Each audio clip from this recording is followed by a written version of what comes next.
الحمد لله نحمده ونستعينه ونستغفره ونؤمن به ونتوكل عليه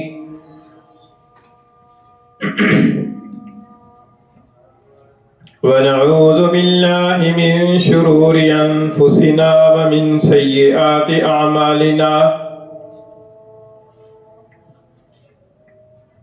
من يهده الله فلا مضل له ومن يضلله فلا هادي له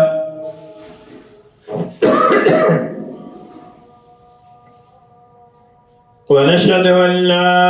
إله إلا الله وحده لا شريك له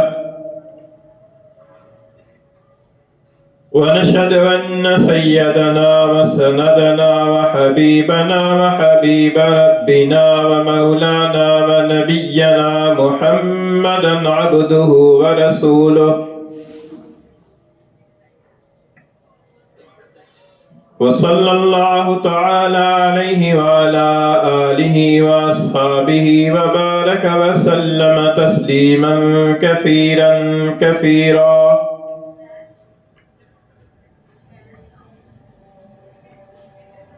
أما بعد فأعوذ بالله من الشيطان الرجيم. بسم الله الرحمن الرحيم. يا أيها الذين آمنوا لا تلهكم أموالكم ولا أولادكم عن ذكر الله ومن يفعل ذلك فأولئك هم الخاسرون. وأنفقوا مما رزقناكم من قبل أن يأتي أحدكم الموت فيقول رب لولا أخرتني إلى أجل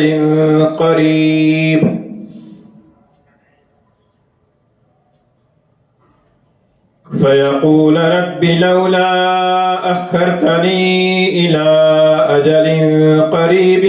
فأصدق وأكن من الصالحين.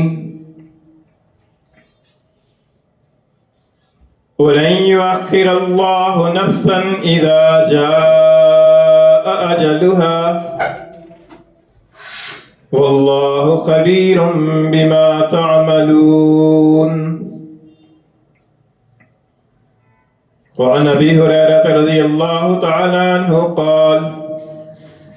جاء رجل إلى النبي صلى الله عليه وسلم فقال يا رسول الله أي الصدقة أعظم أجرا؟ قال أن تصدق وأنت صحيح شحيح تخشى الفقر وتأمل الغنى ولا تمهل حتى إذا بلغت الحلقوم قلت لفلان كذا ولفلان كذا وقد قال لفلان أو كما قال رسول الله صلى الله عليه وسلم. صدق الله مولانا العظيم وصدق رسوله النبي الكريم ونحن على ذلك لمن الشاهدين والشاكرين. والصلاة والسلام على سيد الأنبياء والمرسلين والحمد لله رب العالمين.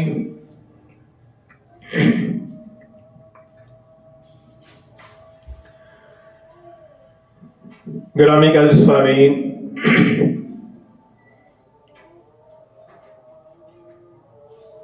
انسان دنیا میں تھوڑے وقت کے لیے عارضی طور پر آیا ہے اور ایک وقت آئے گا کہ انسان کو اس دنیا سے جانا پڑے گا اور کسی انسان کو اس سے استثناء حاصل نہیں ہے. اللہ تعالیٰ کا ارشاد ہے کل نفس ذائقۃ الموت، کہ ہر انسان نے موت کے مرحلے سے گزرنا ہے. اس سے نہ کسی پیغمبر کو استثناء حاصل ہوا، نہ کسی بادشاہ کو، نہ کسی مالدار کو، نہ کسی غریب کو،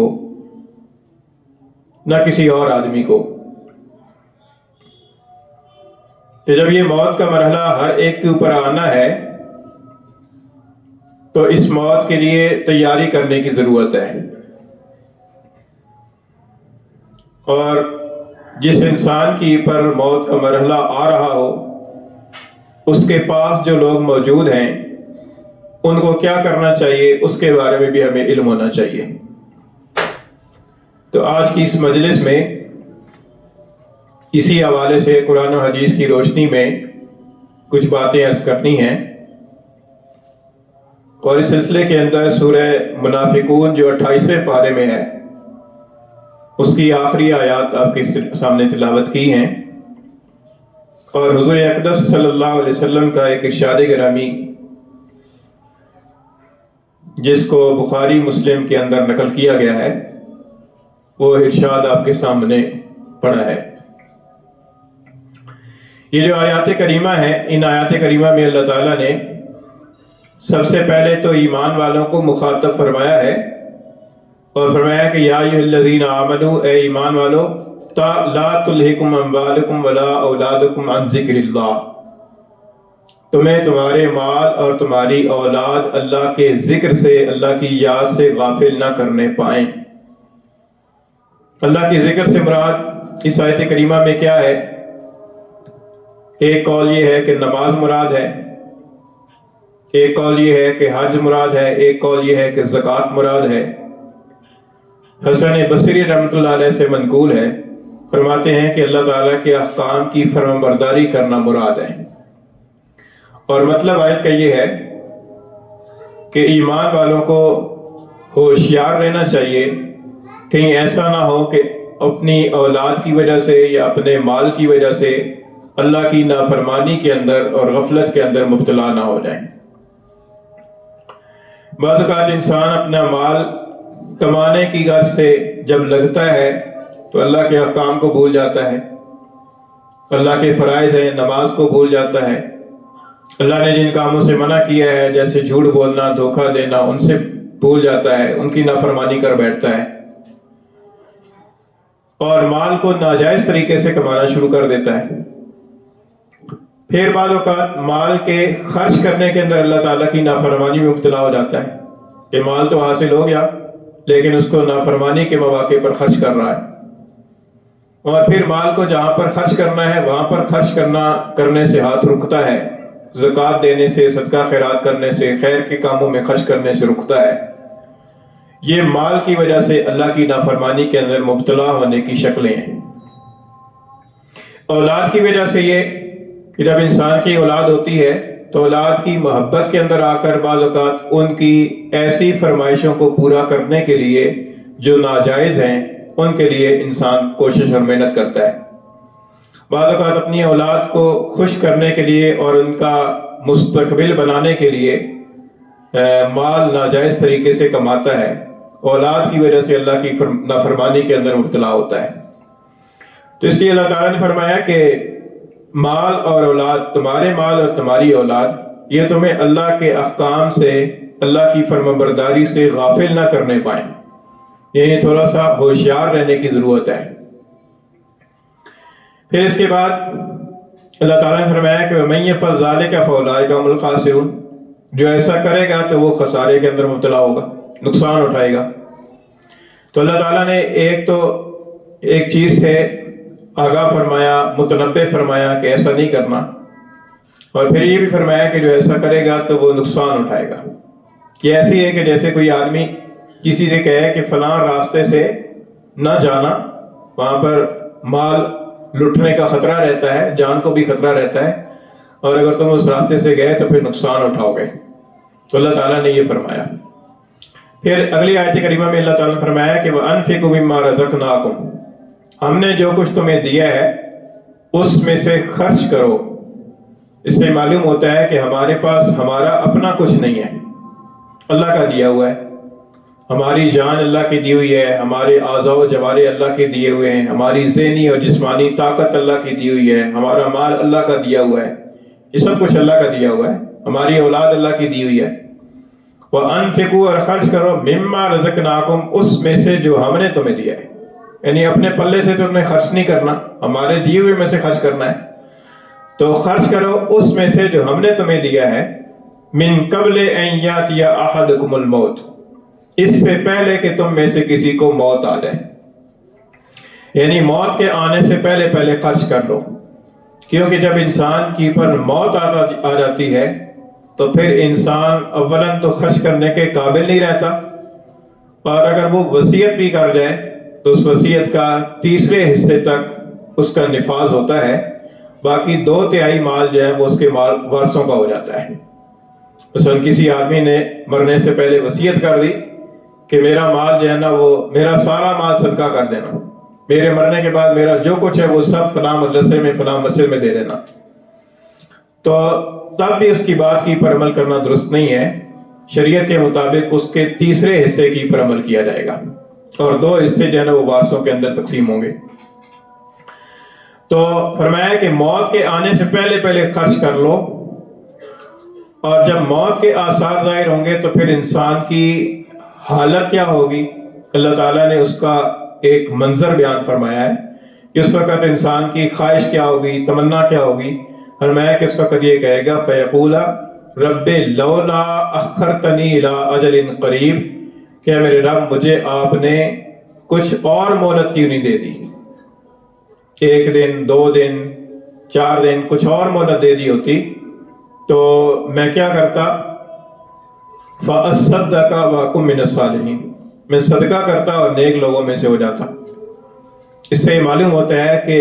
مرتے وقت میں جب انسان کی پر نزع کی کیفیت طاری ہوتی ہے، اور خصوصاً جب آخرت کے حالات سامنے آتے ہیں، پھر انسان کی تمنا یہ ہوتی ہے کہ میرے پاس جو کچھ ہے میں صدقہ کیا ہوتا میں نے، اور میں نیک لوگوں میں سے ہو جاتا۔ اہل علم حضرات نے لکھا ہے کہ یہاں پر صدقے کا اس کی تمنا ذکر کی گئی، اس کی وجہ یہ ہے کہ وہ وقت اتنا نازک اور اتنا تھوڑا وقت ہوتا ہے کہ اس وقت کے اندر آدمی صدقہ ہی کر سکتا ہے، صدقے کے علاوہ اور کوئی اس کے پاس چارہ نہیں رہا، نہ وہ نماز پڑھ سکتا ہے اس وقت میں، نہ وہ حج کر سکتا ہے، نہ وہ روزہ رکھ سکتا ہے، نہ کوئی اور خیر کا کام وہ صدقہ ہی کر سکتا ہے، یعنی کسی کو کہہ سکتا ہے کہ یار یہ تم لے لو یا یہ فلاں کو دے دینا۔ اور دوسری تمنا وہ یہ کرے گا کہ وَأَكُن مِّنَ الصَّالِحِينَ، کہ میں نیک لوگوں میں سے شامل ہو جاؤں، یعنی کاش کہ میں نے نیکی کا کام کیا ہوتا تو آج میں نیک لوگوں کے اندر شامل ہوتا۔ تو چونکہ اس وقت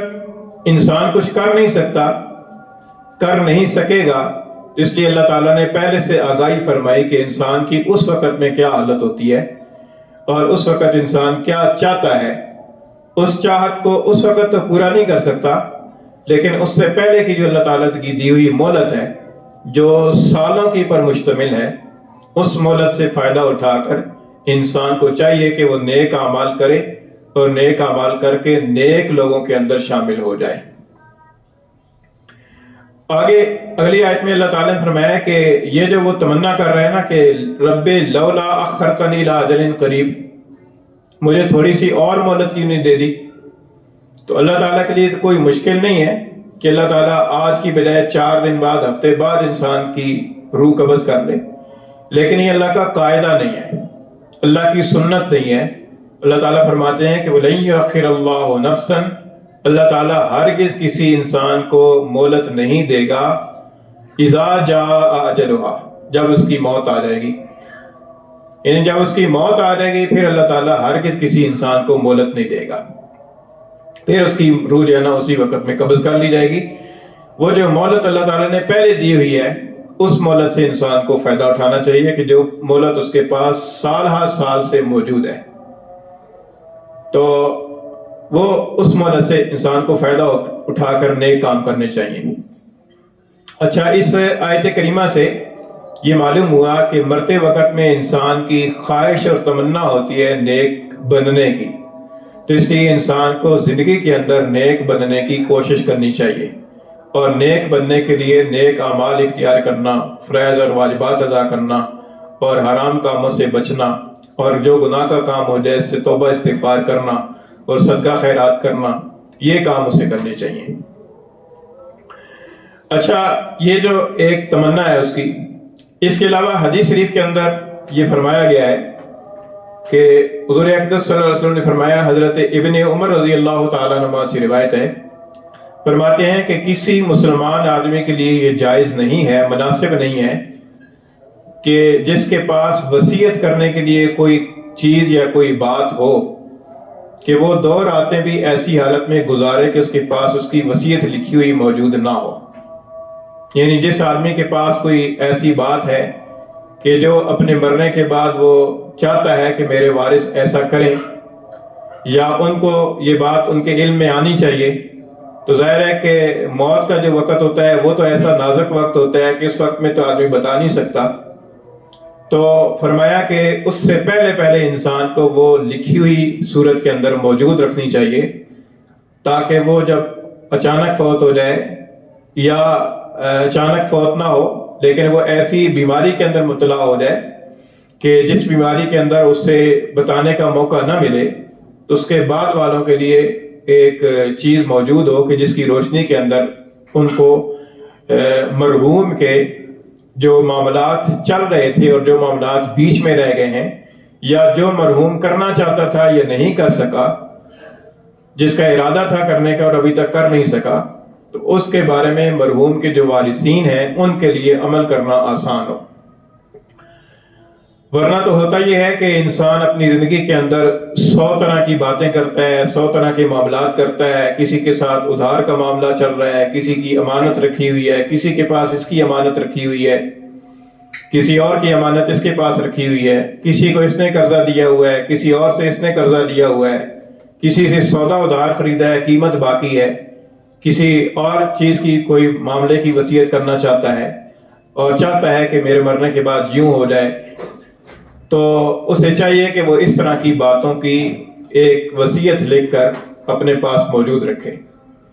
حضور نے فرمایا کہ 2 راتیں بھی اسے ایسی حالت میں نہیں گزارنی چاہیے کہ اس کے پاس اس کی لکھی ہوئی وصیت موجود نہ ہو، کیونکہ موت کا تو کوئی پتہ نہیں ہے، کسی وقت بھی آ جائے۔ عموماً اکثر و بیشتر آج کل جو ہے نا موتیں اچانک آ رہی ہیں، یعنی اچانک انسان ٹھیک ٹھاک ہوتا ہے لیکن فوت ہو جاتا ہے، اور حادثات آج کل ایسے ہوتے ہیں کہ انسان گھر سے ٹھیک ٹھاک نکلتا ہے لیکن اسے گھر واپس آنا نصیب نہیں ہوتا، اور بعض اوقات انسان کسی معمولی بیماری کے اندر مبتلا ہوتا ہے لیکن وہ تشخیص کرتے وقت میں پتہ چلتا ہے کہ کسی مہلک بیماری کے اندر مبتلا ہے اور اب چند دن کا مہمان ہے۔ تو اس طرح کی چیزیں ہیں کہ انسان کو چاہیے کہ وہ اس طرح کی جو ضروری باتیں ہیں وہ لکھ کر رکھے، اور اس سے پہلے جب انسان کے پاس مہلت ہے تو اس مہلت سے فائدہ اٹھاتے ہوئے انسان کے ذمے جو اللہ کے حقوق اور بندوں کے حقوق جو ماضی کے اندر اس نے جو کوتاہی کی ہے اور اس ماضی کے اندر حق تلفی جو ہو چکی ہے اس کی تلافی کرنا چاہیے، اس کی تلافی کے اندر اسے لگنا چاہیے، اور اپنی روٹین کے اندر اپنے معمولات کے اندر اس تلافی والی چیز کو بھی شامل کر لیں۔ مثال کے طور پر کسی آدمی نے 20 سال کی عمر میں نمازیں شروع کی اور بالغ ہونے کے بعد سے 4 سال 5 سال 6 سال کی نمازیں اس نے نہیں پڑھی، اب وہ نمازیں اس کے ذمے قضا باقی ہیں۔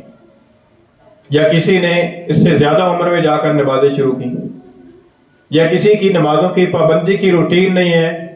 2-4 نمازیں کبھی پڑھ لیتا ہے کبھی نہیں پڑھتا، یا اور نمازیں پڑھ لیتا ہے فجر کی نہیں پڑھتا، یا ویسے نمازیں پڑھتا ہے بیمار ہو جائے تو نہیں پڑھتا، یا گھر میں ہو تو نمازیں پڑھتا ہے سفر میں جائے تو نہیں پڑھتا، یا کوئی شادی بیاہ کی تقریب آ جائے تو پھر نمازیں چھوڑ دیتا ہے۔ بہت ساری ایسی صورتیں ہیں، تو انسان کو چاہیے کہ وہ جب تک اللہ تعالیٰ نے اسے ہمت اور صحت دے رکھی ہے، زندگی دے رکھی ہے، اسے چاہیے کہ وہ اپنی ان نمازوں کی قضا کرے جو ترتیب ہے قضا کرنے کی۔ یہ اللہ تعالیٰ کے حق کی تلافی ہے، یعنی اللہ تعالیٰ کا جو حق اس نے ضائع کر رکھا ہے اس کی تلافی ہے۔ توبہ بھی کرے گا ساتھ ساتھ نمازوں کی بھی ادا کرے گا۔ اسی طریقے سے اگر کسی کے روزے رہ رہے ہیں، مثلا رمضان کے روزے کسی بیماری کی وجہ سے یا عذر کی وجہ سے یا سستی کی وجہ سے چھوڑ دیے، اب بعد میں ان روزوں کی قضا کرنا ضروری ہے۔ خاص طور پر خواتین کے اندر یہ ہے کہ ان کو چونکہ ہر مہینے ماہواری کا خون آتا ہے اور اس دوران روزے رکھنا درست نہیں ہوتا، تو خواتین کے روزے رہ جاتے ہیں اور وہ ان کی قضا رکھنے میں بھی سستی کرتی ہیں، یہاں تک کہ اگلا رمضان آ جاتا ہے، پھر اس رمضان کے روزے رہ جاتے ہیں، پھر قضا میں سستی ہوتی ہے، پھر اگلا آ جاتا ہے۔ اور بعض لوگوں کے ذمے قضا روزے ہوتے ہیں، لیکن قضا روزے باقی ہونے کے باوجود وہ نفلی روزے رکھتے رہتے ہیں۔ نفلی روزے رکھنے کا ثواب اپنی جگہ ہے، لیکن جو روزے قضا رہتے ہیں ان کا ادا کرنا ضروری ہے اور نفلی روزوں کا رکھنا ضروری نہیں ہے، یہ فرق ہے۔ اسی طریقے سے بعضوں کے ذمے قضا نمازیں باقی ہوتی ہیں، وہ نفلیں پڑھتے رہتے ہیں۔ نفلیں پڑھنا اپنی جگہ ثواب کا کام ہے، لیکن قضا نمازیں پڑھنا یہ ضروری ہے۔ اسی طریقے سے اگر کسی نے گزشتہ سالوں کی زکوٰۃ نہیں دی تو زکوٰۃ کا حساب کر کے کہ میں کب سے صاحب نصاب ہوا ہوں اور کتنی زکوٰۃ میرے ذمے تھی، میں نے کتنی ادا کی ہے اور کتنی باقی ہے، اس کی ادائیگی کا اہتمام کرے۔ کسی کے ذمے حج فرض ہے اور اس نے نہیں کیا، کئی سال گزر گئے،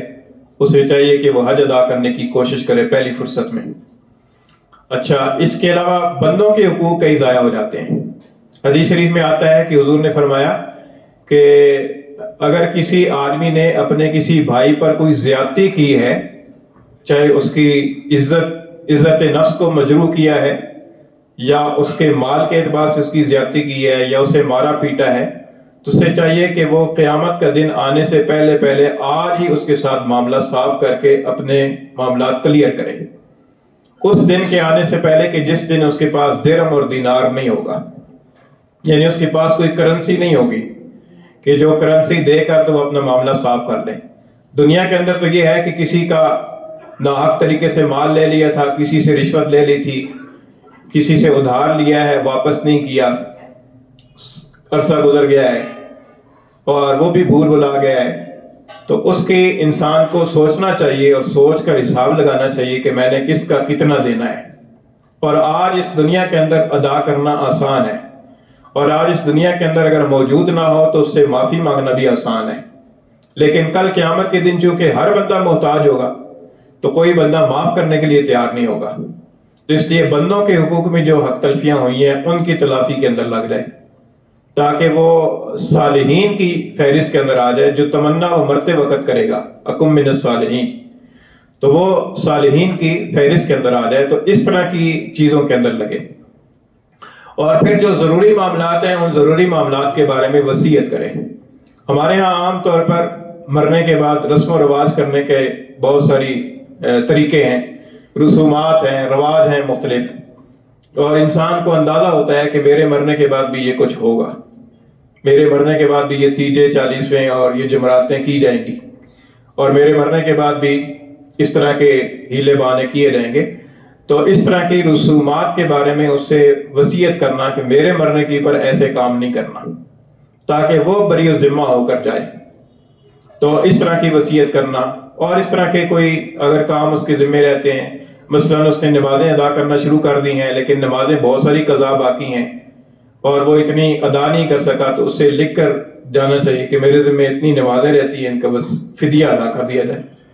میرے ذمے اتنے روزے باقی رہ گئے ہیں، ان کا فدیہ ادا کر دیا جائے۔ تو یہ وصیت جو ہے نا، جسے انسان کو جب اللہ تعالیٰ نے مہلت دے رکھی ہے تو اس مہلت سے فائدہ اٹھاتے ہوئے اسے یہ کام کرنے چاہیے۔ اچھا، یہ کام تو وہ ہیں کہ جو انسان کو مرتے وقت میں کرنے چاہیے، مرنے سے پہلے۔ مرتے وقت میں جب انسان کی حالت ایسی ہو جائے کہ اب موت مطلب قریب نظر آ رہی ہو، تو اس وقت کیا کرنا چاہیے؟ اس وقت انسان کو چاہیے کہ اللہ تعالیٰ کے ساتھ اچھا گمان قائم کرے، اللہ کی رحمت سے امید قائم کرے، یہ اس کی کیفیت ہونی چاہیے۔ کیونکہ حدیث میں آتا ہے، حضرت عائشہ رضی اللہ تعالیٰ عنہ فرماتی ہیں کہ حضور اقدس صلی اللہ علیہ وسلم نے فرمایا کہ من احب لقاء اللہ احب اللہ لقاءہ، کہ جو اللہ سے ملاقات کو پسند کرے گا اللہ اس کی ملاقات کو پسند کرے گا۔ ومن کرہ لقاء اللہ کرہ اللہ لقاءہ، اور جو اللہ کی ملاقات کو ناپسند کرے گا اللہ تعالیٰ اس کی ملاقات کو ناپسند کرے گا۔ حضرت عائشہ نے عرض کیا کہ اللہ کے رسول، موت کو تو ہم میں سے ہر کوئی آدمی ناپسند ہی کرتا ہے، یعنی موت کو تو کوئی پسند نہیں کرتا کہ اسے موت آئے۔ تو حضور نے فرمایا کہ اس کا مطلب یہ ہے کہ جب انسان اللہ تعالیٰ کے ساتھ اچھا گمان قائم کرتا ہے، اللہ تعالیٰ کی اس رحمت سے امید لگا کر رکھتا ہے، اور زندگی کے اندر اس نے نیک کام کیے ہوتے ہیں، تو مرتے وقت اسے اچھے انجام کی بشارت سنائی جاتی ہے اور دکھائی جاتی ہے، اور جب اپنا اچھا انجام دیکھتا ہے تو اس کی تمنا ہوتی ہے کہ میں جلد اس دنیا سے جاؤں۔ تو یہ ہے اللہ کی ملاقات سے محبت کرنا۔ اور جب انسان نے اچھے کام نہیں کیے ہوتے اور اس نے اپنی آخرت کو بگاڑا ہوا ہوتا ہے اور وہ توبہ استغفار نہیں کر رہا ہوتا، تو اس کا نتیجہ یہ نکلتا ہے کہ مرتے وقت اسے برا انجام اس کے سامنے کیا جاتا ہے، اور جب برا انجام اس کے سامنے کیا جاتا ہے تو وہ مرنے کو ناپسند کرتا ہے، اور یہ ہے اللہ کی ملاقات کو ناپسند کرنا۔ تو جو اللہ کی ملاقات کو ناپسند کرتا ہے، اللہ بھی اس کی ملاقات کو ناپسند کرتا ہے۔ تو اس لیے اچھا گمان اللہ سے قائم کرے، دل کے اندر امید کے جذبات کو غالب کرے، یہ کام اسے کرنا چاہیے۔ اور جو پاس بیٹھے ہوئے ہیں، جن کے سامنے کوئی قریبی عزیز فوت ہو رہا ہے، انہیں کیا کرنا چاہیے؟ ان کے لیے یہ کام ہے کہ وہ اسے لا الہ الا اللہ کی تلقین کریں۔ حدیث میں آتا ہے، مسلم شریف کی حدیث ہے، حضور نے فرمایا کہ لکنوا موتاکم لا الہ الا اللہ، اپنے مردوں کو یعنی فوت ہو جانے کے جو قریب ہیں ان کو لا الہ الا اللہ کی تلقین کرو۔ تلقین کا مطلب یہ ہے کہ اس کے پاس بیٹھ کر لا الہ الا اللہ، لا الہ الا اللہ دھیمی ذرا درمیانی اونچی آواز کے ساتھ لا الہ الا اللہ کا ورد شروع کر دیں، تاکہ ان کو سن کر اسے بھی خیال آ جائے اور وہ بھی لا الہ الا اللہ کہنا شروع کر دیں، تاکہ اس کا انجام اچھا ہو، حسن خاتمہ جس کو کہا جاتا ہے۔ علامہ شعرانی رحمۃ اللہ علیہ نے فرمایا کہ حسن خاتمہ کی حقیقت یہ ہے کہ انسان کی موت اس حالت میں آئے کہ اس کا گمان اللہ کے ساتھ اچھا ہو، اس حالت میں سے موت آئے۔ اب چاہے بستر پر موت آ رہی ہے، چاہے نماز کی حالت میں موت آ رہی ہے، چاہے چلتے پھرتے موت آ رہی ہے، لیکن اللہ کی رضا والے عمل میں اور اللہ تعالیٰ کی کے ساتھ اچھے گمان کی حالت کے اندر اسے موت آئے۔ تو لا الہ الا اللہ کی تلقین کریں۔ دوسرا کام یہ کریں کہ اس کا رخ جو ہے نا وہ قبلے کی طرف کریں، یعنی اسے چت لٹا کر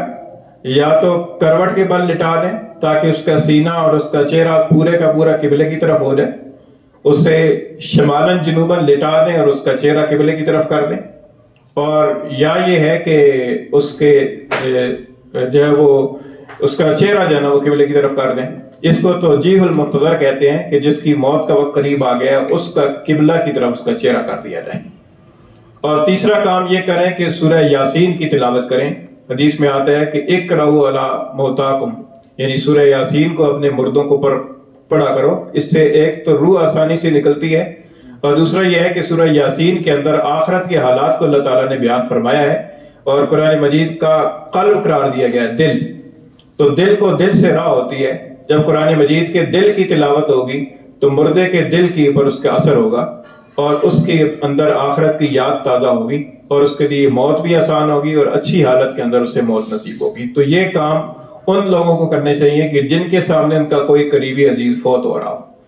اور اسے دنیا کی طرف متوجہ نہ کیا جائے کہ تم جا رہے ہو تو تمہاری فلاں پلازے کا کیا کریں گے، مکان کا کیا کریں گے، گاڑی کا کیا ہوگا، تمہارے بیوی بچوں کا کیا ہوگا، ان چیزوں کی طرف سے متوجہ نہ کریں، اس کے خیال آخرت کی طرف متوجہ کرنے کی کوشش کریں۔ تو یہ کام اس آدمی کو کرنا چاہیے کہ جس کے سامنے کوئی انسان وفات پا رہا ہے، کوئی انتقال کر رہا ہے۔ تو اس حوالے سے اور بھی کئی باتیں ہیں، لیکن چونکہ اب وقت نہیں رہا تو اس لیے اللہ تعالیٰ سے دعا ہے کہ اللہ تعالیٰ ہمیں سمجھ عطا فرمائے اور عمل کی توفیق عطا فرمائے۔ وما علینا الا البلاغ۔